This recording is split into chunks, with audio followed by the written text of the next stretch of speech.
스크루지가 잠에서 깨어났을 때 방은 너무 어두워서 침대에서 고개를 내밀어도 투명한 창문과 불투명한 벽을 거의 구분할 수 없었다. 그는 족제비처럼 날카로운 눈으로 어둠을 꿰뚫으려 애쓰고 있었다. 그때 근처 교회의 종소리가 4번의 짧은 울림을 알렸다. 스크루지는 시간을 듣기 위해 귀를 기울였다. 놀랍게도 묵직한 종은 6번, 7번, 8번을 지나 12번까지 규칙적으로 울리고 멈췄다. 12번. 그는 침대로 갔을 때 이미 새벽 2시가 지난 시간이었다. 시계가 틀린 게 분명했다. 아마도 얼음 조각이 시계 태엽 속으로 들어갔을 것이다. 12번이라니. 스크루지는 자신의 휴대용 시계에 용수를 눌러 이 황당한 상황을 확인해 보았다. 작은 시계의 빠른 박동은 12번 뛰고 멈췄다. 설마, 스크루지가 말했다. 내가 하루를 통째로 자고 또 다른 밤까지 넘어간 건가? 아니면 태양에 무슨 일이 생겨서 지금이 정오라는 말인가? 그는 드레스 가운 소매로 창문에 서린 서리를 닦아내야 겨우 바깥을 볼 수 있었다.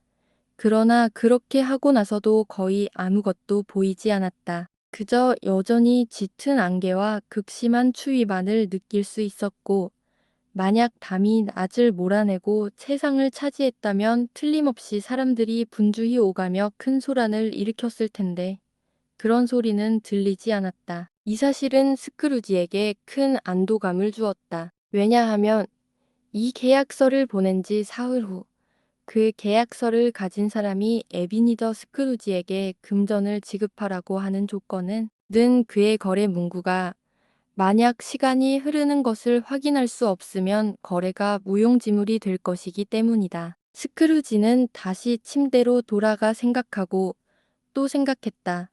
그러나 아무리 생각해도 이 상황에 대한 답을 찾을 수 없었다. 생각하면 할수록 더 혼란스러워졌고 생각하지 않으려 할수록 더 많은 생각이 떠올랐다. 말리의 유령이 그를 몹시 괴롭혔다.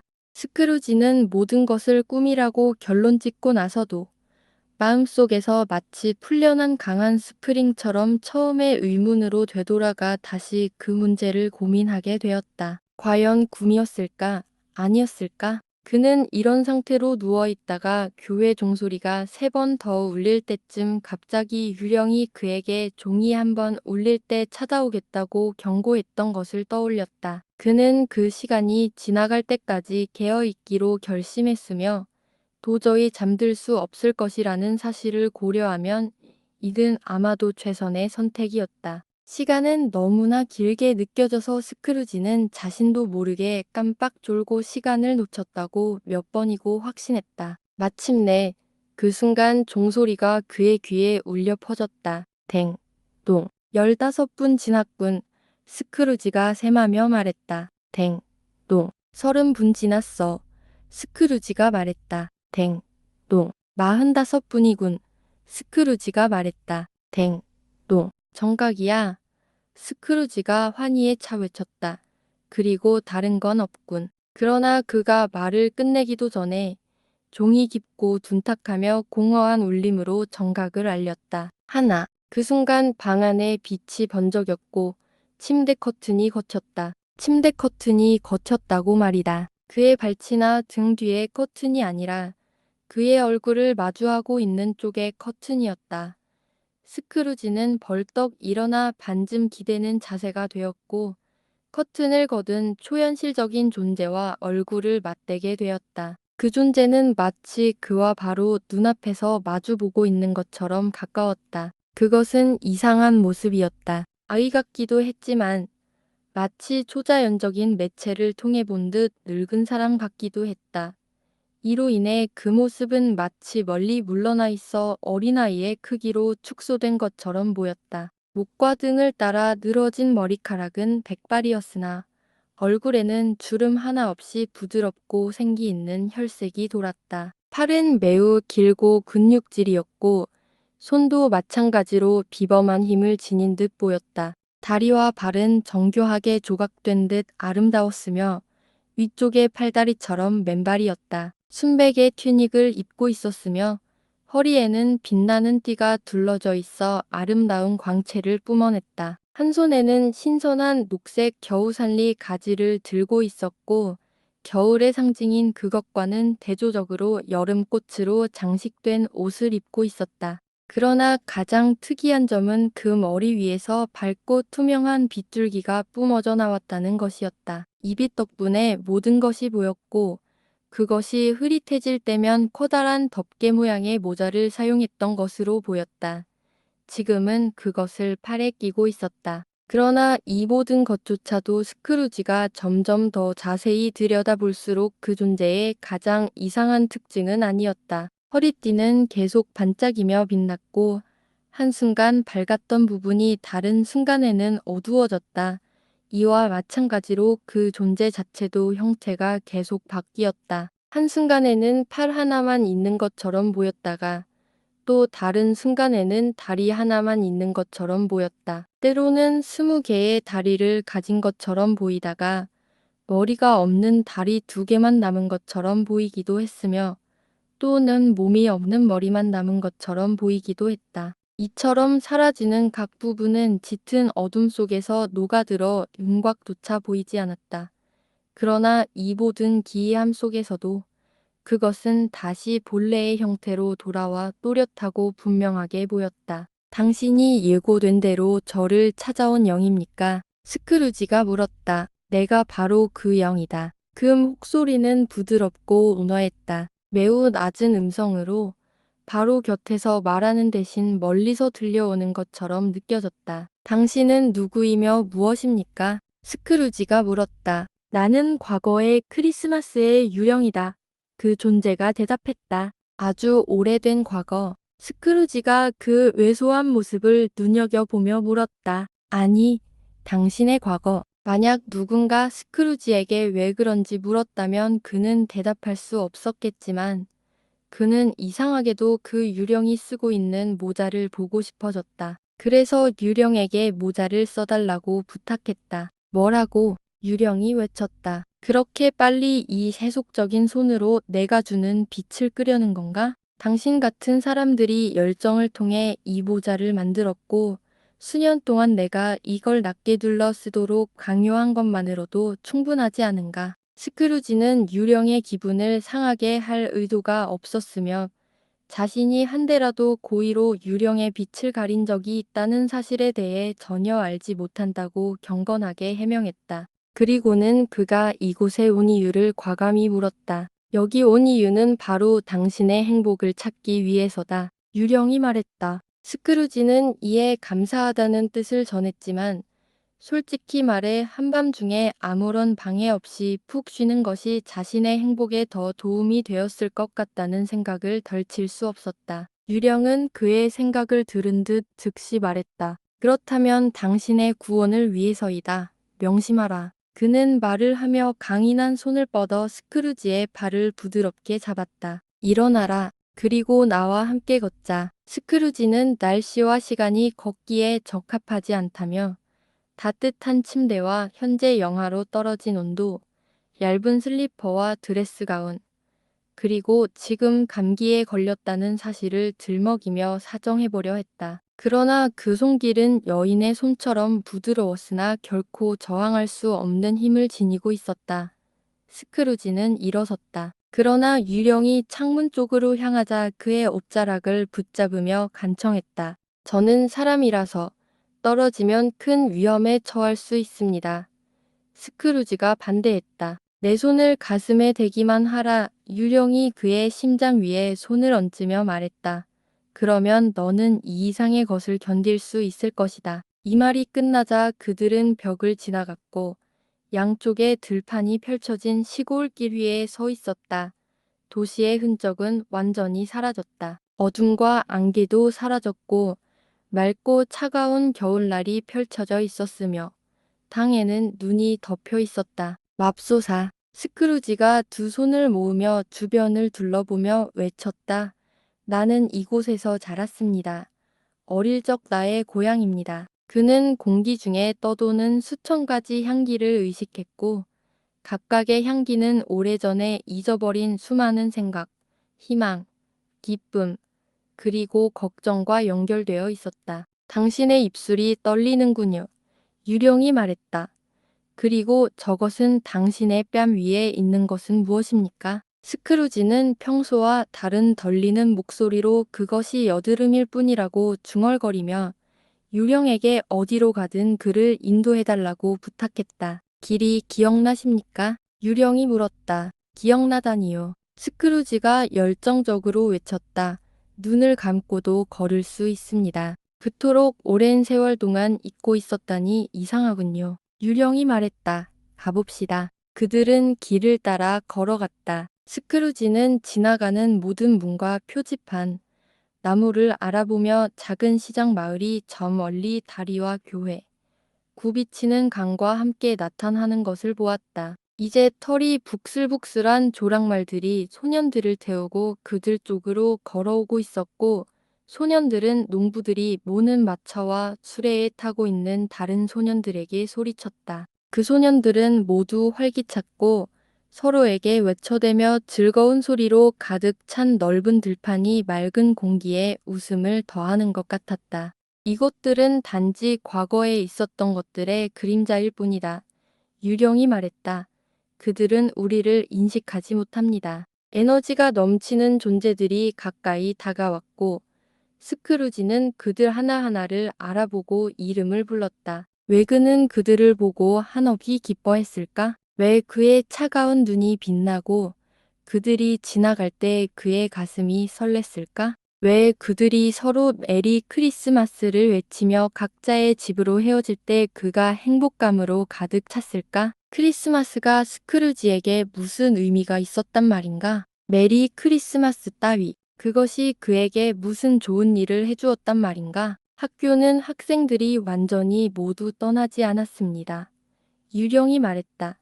한 외로운 아이가 친구들에게 소외된 채 여전히 그곳에 남아 있습니다. 스크루지는 자신도 알고 있다고 말했다.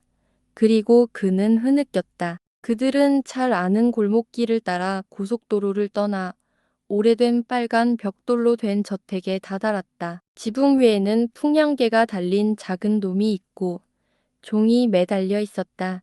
그것은 큰 집이었지만 쇠락한 재산의 흔적이 역력했다. 넓은 건물은 거의 사용되지 않았고 벽은 습기로 젖어 이끼가 끼어 있었으며 창문은 부서져 있었고 문은 허물어져 있었다. 닭들이 마구간에서 울어댔고 마차 창고와 헛간은 풀로 덮여 있었다. 내부는 더 초라했다. 우울한 홀에 들어서며 여러 방의 열린 문을 들여다보자 가구는 빈약하고 차갑고 넓기만 했다. 공기 중에는 세속적인 냄새가 감돌았고 집안의 황량한 차가움은 새벽 촛불 아래에서 일찍 일어나야 했던 고통과 먹을 것이 부족했던 어린 시절을 떠올리게 했다. 유령과 스크루지는 홀을 가로질러 집 뒤쪽의 문으로 갔다. 문이 그들 앞에서 열리자 길고 텅 빈 듯하며 쓸쓸한 방이 나타났다. 그것은 소박한 나무 책상과 벤치들로 더욱 광량하게 보였다. 그중 하나의 외로운 소년이 미약한 난로 옆에서 책을 읽고 있었고 스크루지는 벤치에 앉아 한때 자신이었던 가난하고 잊힌 모습을 보고 눈물을 흘렸다. 집안의 메아리, 벽 뒤에서 들리는 쥐들의 소란스러움, 뒷마당에서 녹담한 물바지에서 떨어지는 물방울, 나뭇가지들 사이의 한숨 소리, 빈 창고 문이 흔들리는 소리, 심지어 난로의 타닥거림조차도 스크루지의 마음을 부드럽게 해주며 그의 눈물을 터트리게 했다. 유령이 그의 팔을 만지며 젊은 시절의 자신을 가리켰다. 갑자기 이국적인 옷을 입은 남자가 나타났다. 그는 허리에 도끼를 차고 나무를 짊어진 당나귀 위에 고삐를 잡고 있었다. 이게 알리바바구나. 스크루지가 환희에 차외쳤다. 내가 사랑하는 정직한 알리바바. 맞아. 맞아. 알아. 저 외로운 아이가 크리스마스 때 혼자 남아있었을 때 그가 처음으로 이렇게 왔었지. 가엾은 아이. 그리고 발렌타인. 스크루지가 말했다. 그리고 술탄의 마구간지기가 요정에 의해 뒤집힌 모습. 저기 머리를 아래로 하고 있잖아. 꼴 좋다. 공주와 결혼할 자격이 뭐가 있었지? 스크루지가 그러한 주제들에 대해 열정적으로 이야기하며 웃음과 울음이 뒤섞인 비범한 목소리로 말하고 고조된 얼굴을 드러내는 모습을 보는 것은 시내에 있는 그의 사업 동료들에게는 놀라움 그 자체였을 것이다. 저기 앵무새가 있어요. 스크루지가 외쳤다. 녹색 몸에 노란 고리, 그리고 머리 꼭대기에 상추 같은 게 달려있는 모습이에요. 저기 있어요. 불쌍한 로빈슨 크루소라고 부르더군요. 그가 섬을 돌며 항해를 마치고 돌아왔을 때 말이에요. 불쌍한 로빈슨 크루소. 로빈슨 크루소, 어디 있었어요? 라고 했어요. 남자는 굼구고 있다고 생각했지만 사실은 아니었어요. 그게 바로 앵무새였어요. 아시죠? 저기 프라이데이가 그의 생명을 구하기 위해 작은 만으로 달려가고 있어요. 어서, 푸프, 할로. 그러더니 보통 성격과는 너무나 다른 빠른 전환으로 그는 어린 시절에 자신을 불쌍히 여기며 가엾은 소년이여 라며 다시 울었다. 스크루지가 혼잣말로 중얼거렸다. 손을 주머니에 넣고 소매로 눈물을 닦으며 주변을 둘러보면 해가 하지만 이제는 너무 늦었어. 무슨 일인가요? 영혼이 물었다. 아무것도 아니요. 스크루지가 말했다. 아무것도. 어젯밤에 한 소년이 크리스마스 캐롤을 부르면 배 문 앞에 섰었소. 그에게 뭔가를 줬어야 했는데 그게 전부요. 유령은 의미심장한 미소를 지으며 손을 흔들고 말했다. 다른 크리스마스를 봅시다. 스크루지의 과거의 자아는 그 말에 점점 더 커졌고 방은 점차 어두워지고 더러워졌다. 판넬은 줄어들고 창문은 금이 갔으며 천장에서 회반죽 조각이 떨어져 나와 드러난 나무 판자가 보였다. 그러나 스크루지는 이러한 모든 일이 어떻게 일어났는지 알 수 없었다. 다만 모든 것이 정확히 그렇게 일어났다는 것만 알았다. 그리고 그곳에 다른 아이들이 모두 집으로 돌아가 즐거운 휴가를 보낸 동안 그는 다시 홀로 있었다. 스크루지는 지금 책을 읽고 있지 않았다. 절망적으로 방을 서성이고 있었다. 스크루지는 영혼을 바라보며 슬픈 표정으로 고개를 흔들고 문 쪽을 초조하게 바라보았다. 문이 열리자 소년보다 훨씬 어린 작은 소녀가 뛰어들어와 그의 목에 팔을 감고 자주 입을 맞추며 사랑하는 오빠 라고 불렀다. 집으로 데리러 왔어요. 사랑하는 오빠. 소녀는 두 손을 치며 웃음을 터뜨리며 말했다. 집으로 가요. 집으로. 집으로. 작은 펜. 소년이 되물었다. 맞아요. 소년은 기쁨이 넘쳐 말했다. 영원히 집으로. 영원히요. 아빠가 예전보다 훨씬 더 친절해지셨어요. 집이 천국 같아요. 어느 밤에 제가 잠자리에 들렸는데 아빠가 너무 부드럽게 말씀하셔서 용기를 내서 오빠가 집에 올 수 있는지 다시 한번 물어봤어요. 그리고 아빠가 그래, 와도 돼, 라고 하시며 마차를 보내 데리러 오라고 하셨어요. 이제 오빠는 어른이 될 거예요. 그녀는 눈을 크게 뜨며 말했다. 그리고 여기는 다시는 돌아오지 않을 거예요.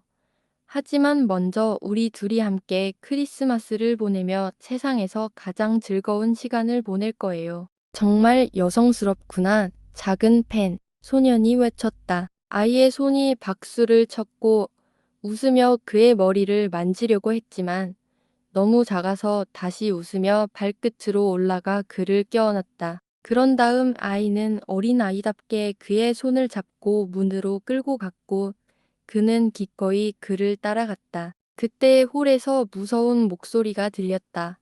스크루지 주인의 상자를 내려라. 그리고 홀에는 학교 선생님이 나타났고 그는 스크루지를 잔인한 우월감으로 노려보며 손을 흔들었다. 이로 인해 스크루지는 끔찍한 마음 상태에 빠졌다.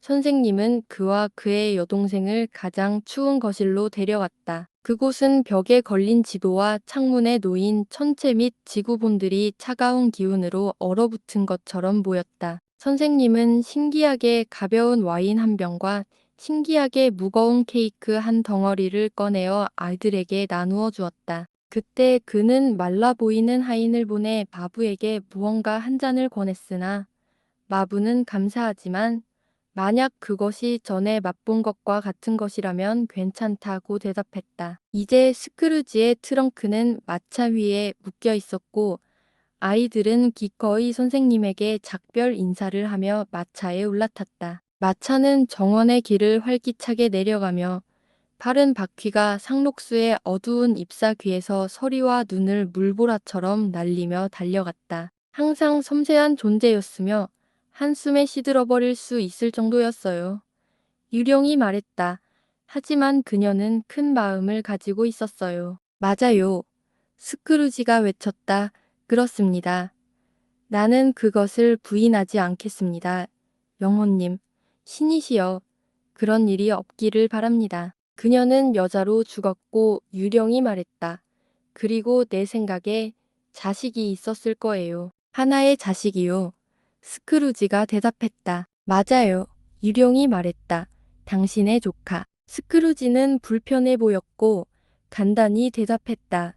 네, 그들이 학교를 떠난 지 얼마 되지 않았지만 그들은 이제 바쁜 도시의 거리 한복판에 있었다. 그림자처럼 지나가는 사람들, 그림자처럼 지나가는 마차와 코치들, 그리고 실제 도시에서 일어나는 모든 소란과 소동이 있었다. 상점들의 장식에서 분명히 알 수 있었듯이 여기서도 다시 크리스마스 시즌이었지만 저녁이라 거리는 불이 켜져 있었다. 유령은 특정 창고 앞에 멈춰서서 스크루지에게 그것을 아느냐고 물었다. 알아요. 스크루지가 말했다.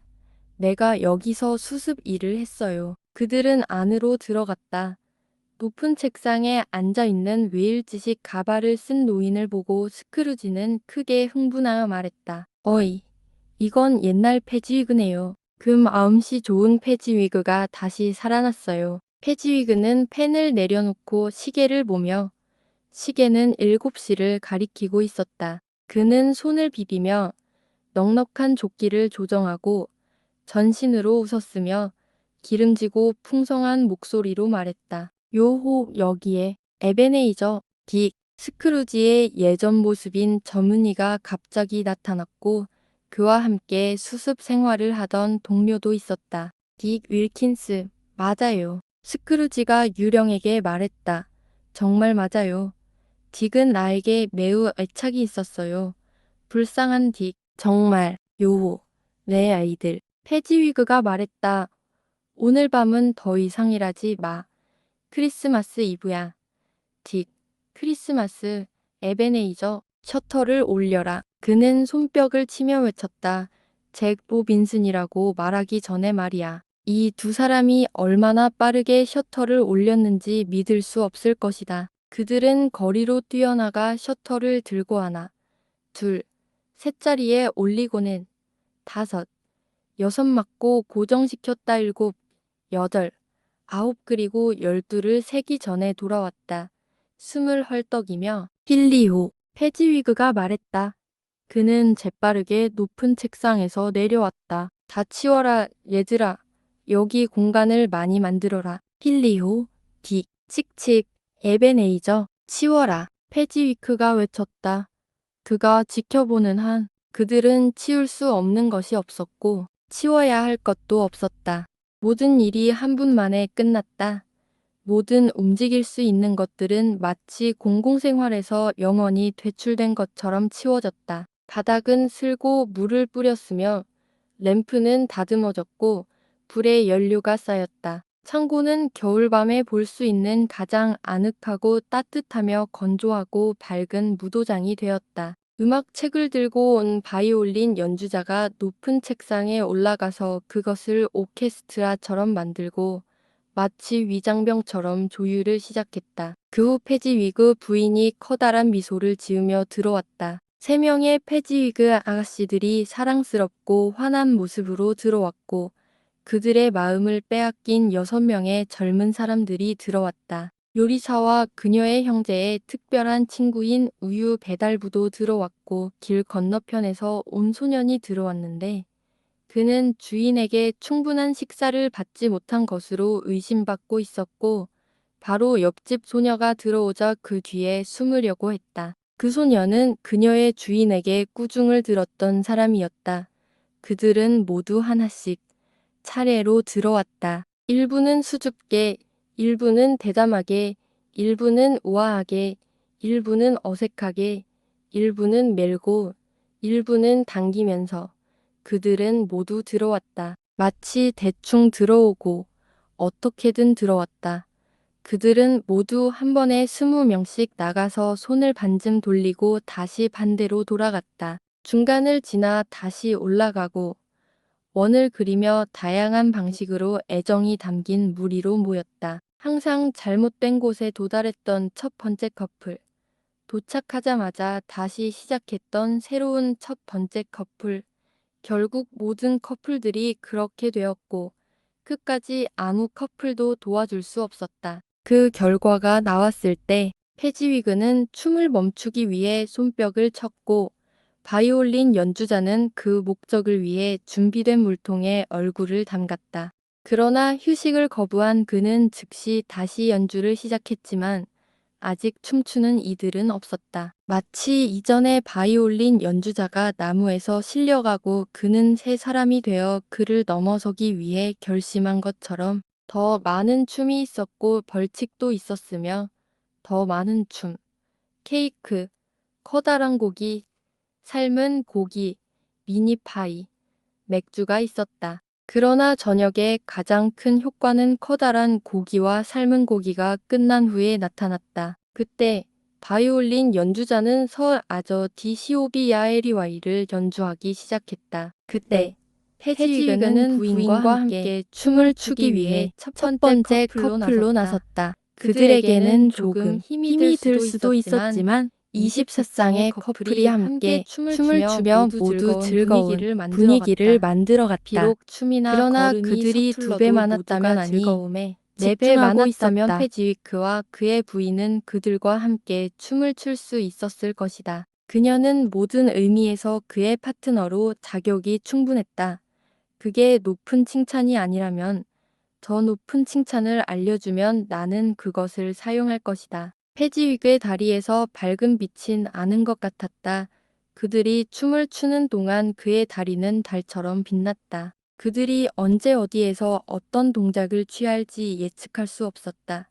그리고 페지위그와 그의 부인이 춤을 모두 마쳤을 때 전진하고 후퇴하고 두 손을 파트너에게 주고 인사하며 몸을 돌리고 다시 제자리로 돌아갔다. 페지위그는 잘했어 라고 외치며 마치 다리가 뛰는 듯한 절묘한 춤을 췄고 다시 발이 지면에 닿을 때까지 흔들림 없이 돌아왔다. 시계가 11시를 칠 때 이 가정적인 무도회는 끝이 났다. 페지위그와 그의 부인은 문 양쪽에 서서 밖으로 나가는 모든 사람과 일일이 악수를 하며 그들에게 즐거운 크리스마스를 기원했다. 두 수습생만 남았을 때 그들도 같은 방식으로 인사를 나누었다. 이렇게 해서 즐거운 목소리들이 사라지고 젊은이들은 그들의 침대에서 잠을 자게 되었다. 그 침대는 뒷방의 카운터 아래에 있었다. 이 모든 시간 동안 스크루지는 정신이 나간 사람처럼 행동했다. 그의 마음과 영혼은 그 장면과 그의 예전 모습에 있었다.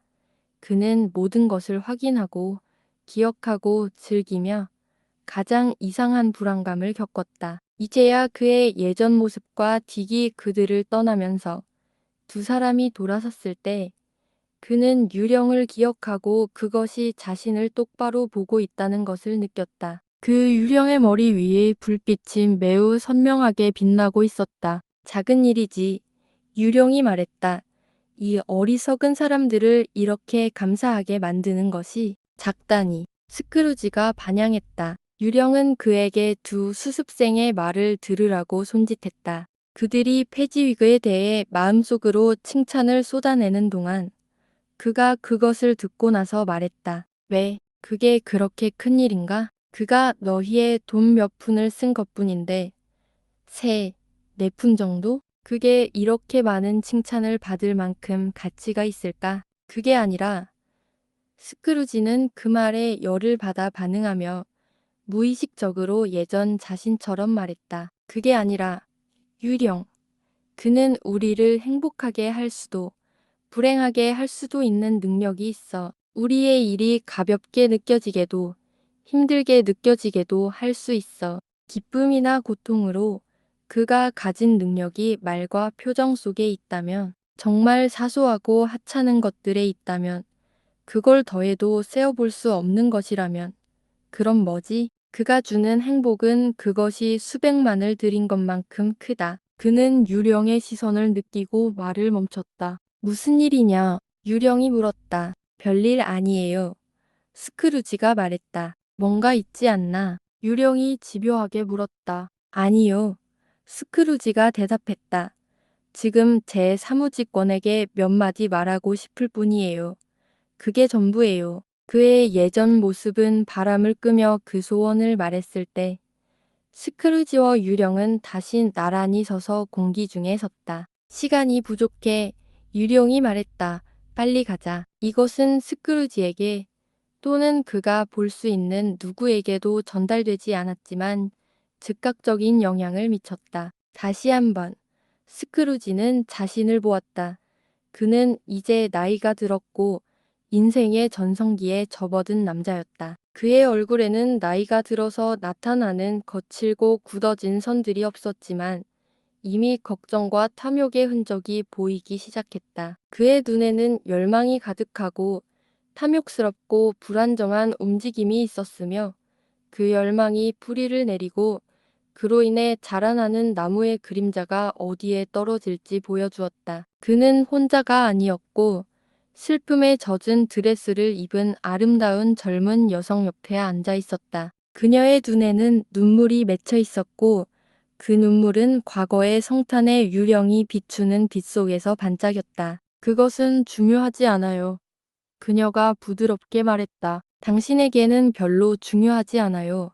또 다른 우상이 나를 대신했어요. 그리고 그것이 앞으로 당신에게 기쁨과 위로를 줄 수 있다면 내가 하려고 했던 것처럼 나는 슬퍼할 이유가 없어요. 무슨 우상이 나를 대신했습니까? 그가 물었다. 금의 우상이에요. 이것이 세상의 공평한 처사로군요. 그가 말했다. 가난한 것은 이 세상에서 가장 힘든 일이지만 재물을 추구하는 것을 이 세상이 가장 엄하게 비난한다고 말하는 것과도 같지요. 당신은 세상을 너무 두려워해요. 그녀가 부드럽게 대답했다. 신의 다른 모든 희망들이 세상의 비난을 피하는 희망으로 바뀌었어요. 나는 당신이 가졌던 고귀한 꿈들이 하나씩 사라지는 걸 봤고 결국 당신의 가장 큰 열정은 이익을 추구하는 것으로 변했어요. 내가 맞지 않나요? 그렇다면요. 그가 반박했습니다.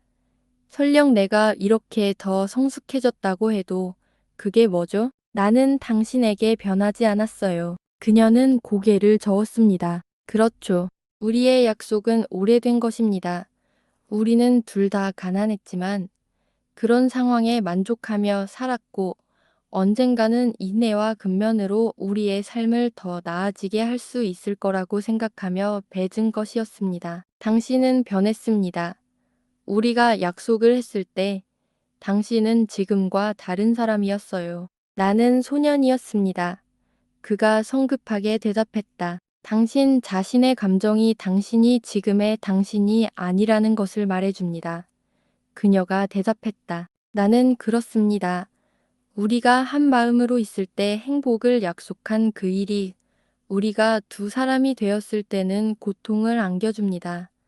내가 이 일을 얼마나 자주, 얼마나 깊이 생각했는지 말하지 않겠습니다. 내가 그것을 생각했다는 것만으로 충분하며 나는 당신을 자유롭게 할 수 있어요. 내가 언제 자유롭게 해달라고 말했습니까? 말로는 아니요.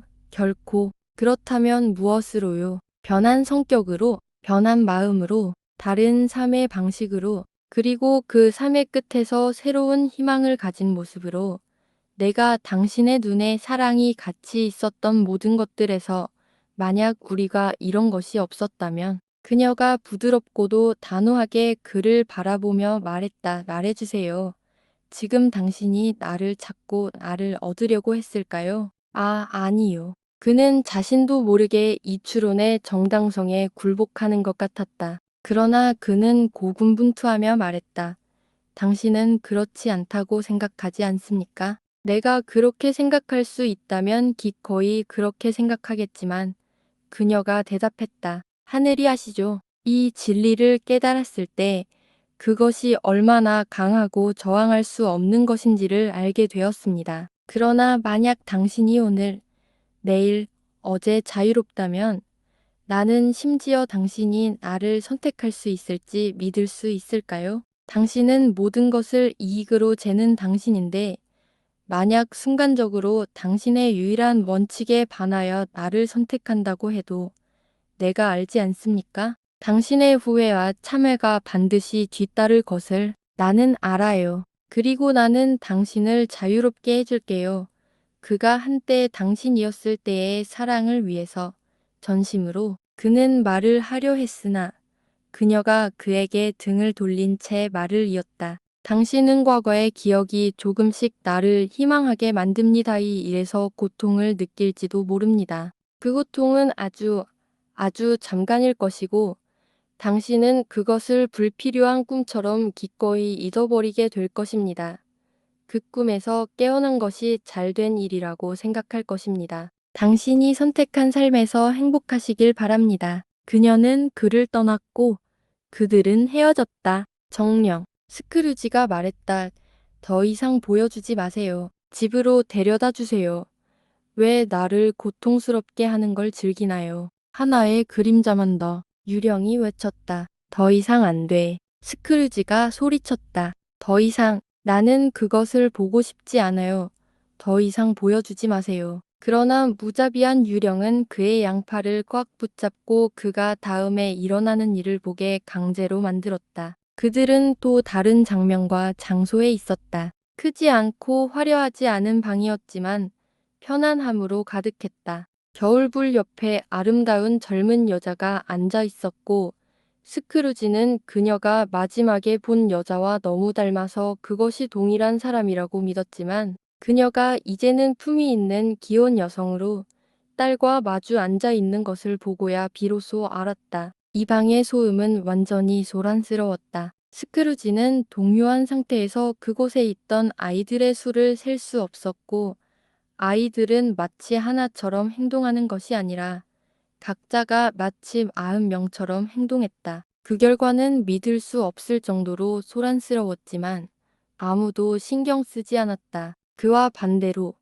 어머니와 딸은 크게 웃으며 그 순간을 즐겼고 딸은 곧 놀이에 참여하며 아이들과 심하게 장난을 쳤다. 나는 그들과 어울려 장난을 치고 싶지 않았을까? 비록 나는 그렇게 예의 없이 행동할 수는 없었겠지만 아니. 나는 세상의 모든 재산을 주고라도 그 예쁘게 따은 머리카락을 풀어헤치거나 그 귀여운 작은 신발을 벗기지 않았을 것이다. 그들이 했듯이 장난으로 그녀의 허리를 재는 것은 아무리 대담한 아이들이라 해도 나는 그렇게 할 수 없었을 것이다. 나는 그녀를 보호하려고 내 팔로 감싸 안았을 것 같고 그럴 경운 내 팔이 다시 원래 상태로 돌아오지 않을 것 같았다. 그럼에도 불구하고 솔직히 말하면 나는 그녀와 가볍게 이야기하며 웃음을 이끌어내고 싶었다. 그녀의 내려다본 눈에 드리운 속눈썹을 바라보며 자연스럽게 대화를 이어가고 싶었다. 단단히 묶여있던 머리카락을 풀어내고 그 한 가닥이 소중한 기념품이 될 것이라 생각하며 고백하건대 나는 어린아이처럼 작은 자유를 누리고 싶었고 동시에 그 의미를 이해할 만큼 성숙해지고 싶었다. 그런데 이제 문을 두드리는 소리가 들렸고 아이들이 우르르 몰려드는 가운데 그녀는 웃는 얼굴과 함께 흐트러진 옷차림으로 얼굴이 붉어진 채 떠들썩한 무리 속에 있다가 마침 아버지를 맞이할 시간이 되어 그쪽으로 이끌려갔다. 아버지는 크리스마스 장난감과 선물로 가득 찬 짐을 들고 집으로 돌아왔다. 그때부터는 웃음소리와 장난으로 가득한 소란이 벌어졌다. 아이들은 의자를 타고 올라가 그의 주머니를 뒤지며 갈색 종이 꾸러미를 가져가고 넥타이를 잡아당기고 목을 껴안고 등을 두드리며 다리를 툭툭 차는 등 장난기 가득한 애정을 표현했다. 각 포장이 열릴 때마다 외침과 기쁨이 넘쳤다. 아기가 인형의 프라이팬을 입에 넣으려는 순간 붙잡혔고 나무 쟁반에 장식된 가짜 칠면조를 삼켰다는 의심까지 더해져 모두가 깜짝 놀랐다. 그러나 다행히 그 모든 것은 단순한 오해로 밝혀져 큰 안도감이 찾아왔다. 기쁨, 감사, 황홀함, 그 모든 것은 말로 표현할 수 없다. 다만 차츰차츰 아이들과 그들의 감정은 거실을 벗어나 한 계단씩 올라가서 집의 꼭대기까지 갔고 거기서 잠자리에 들며 조용해졌다. 이제 스크루지는 그 어느 때보다 더 주의 깊게 지켜보았다. 집의 주인이 딸이 그에게 다정하게 기대어 앉은 채 아내와 함께 자기가 놓은 난로 앞에 앉을 때 스크루지는 그런 또 다른 존재가 그만큼 우아하고 가능성으로 가득 찬 존재가 자신을 아버지라 부르고 자신의 황폐한 겨울 속에서 봄 같은 존재가 되었을 수도 있었을 것이라고 생각하며 그의 시야는 정말 흐릿해졌다. 남편이 아내를 바라보며 미소 지으며 말했다. 오늘 오후에 당신의 옛 친구를 만났어요. 누구였어요? 맞춰보세요. 어떻게 알아요? 몰라요. 그녀가 웃으며 그와 함께 웃으면서 말했다. 스크루지 씨. 맞아요. 스크루지 씨였어요. 그 사람 사무실 창문을 지나갔는데 창문이 닫혀 있지 않아서 안에 촛불이 보였어요. 그래서 그를 볼 수밖에 없었죠. 들리는 말에 의하면 그의 파트너가 죽음의 문턱에 있다던데 그는 혼자 앉아 있었어요. 정말로 세상에서 혼자였던 것 같아요. 정녕. 스크루지가 떨리는 목소리로 말했다. 이곳에서 나가게 해주세요. 이것들은 과거의 그림자들임을 내가 말했죠. 유령이 말했다. 그것들이 있는 그대로인 것에 대해 나를 탓하지 마세요. 나가게 해주세요. 스크루지가 외쳤다. 더 이상 참을 수 없어요. 그는 유령을 향해 돌아서서 그것이 자신을 바라보는 얼굴이 그가 전에 본 모든 얼굴의 조각처럼 보인다는 것을 깨닫고 그것과 싸웠다. 날 놔주세요. 나를 데려다 주세요. 더 이상 나를 괴롭히지 마세요. 그 싸움에서 그것이 싸움이라 불릴 수 있을지 모르겠지만 유령은 자신의 저항이 전혀 없이 그 어떤 적의 노력에도 방해받지 않고 스크루지는 유령의 빛이 밝고 강하게 타오르고 있다는 것을 알았다. 그리고 그것이 자신에게 미치는 영향과 그것을 어렴풋이 연결지으며 그는 소화기 캡을 잡아 갑자기 그것의 머리에 눌러 붙였다. 유령은 그 아래로 내려갔고 소화기 캡이 그것의 전체 형태를 덮었다. 그러나 스크루지가 힘을 다해 그것을 눌렀음에도 불구하고 빛은 숨길 수 없었고